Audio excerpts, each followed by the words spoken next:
déjà 7 mois que Jean-Pierre Pernaut est mort. La star du journal télévisé de 13h sur TF1 nous a quittés le 2 mars 2022.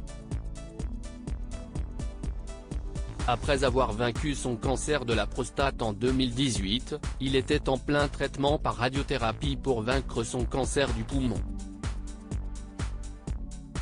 Finalement, à l'âge de 71 ans qu'il a rendu l'âme, laissant derrière lui son épouse Nathalie Marquet ainsi que leurs 2 enfants Lou, 19 ans, et Tom, 18 ans. D'autres sont depuis chagrinés, comme les nombreux téléspectateurs qui le suivaient et même ses équipes du JT.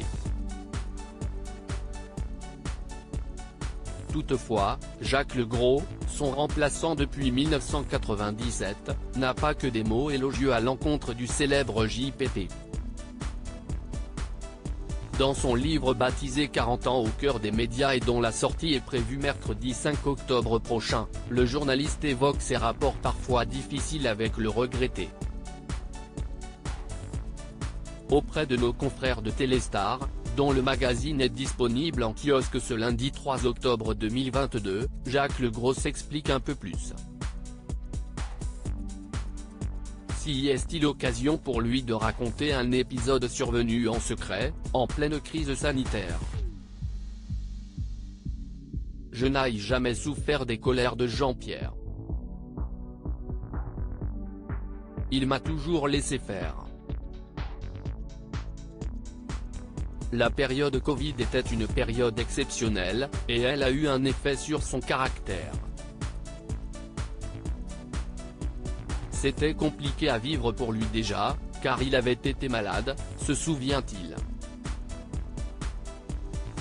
Jean-Pierre Pernaut, qui s'estimait en pleine possession de ses moyens, n'aurait alors pas compris pourquoi il avait été écarté de l'antenne. Il se sentait en forme pour le faire.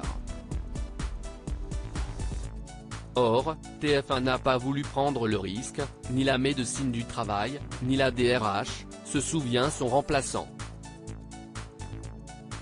Si est-il à ce moment qu'un mini-studio chez lui pour qu'il intervienne en fin de journal avait été mis en place. À l'époque, ce dispositif avait inquiété les téléspectateurs, et Nathalie Marquet avait réagi, assurant que son tendre époux allait très bien, qu'il n'y avait pas de complot et qu'il serait prochainement de retour.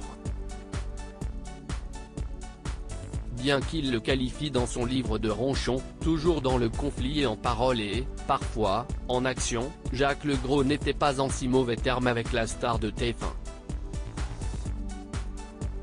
Certains admirateurs de Jean-Pierre Pernaut trouveront que j'ai la dent dure contre lui. Pas moi. On avait tous les deux une relation professionnelle, indique-t-il.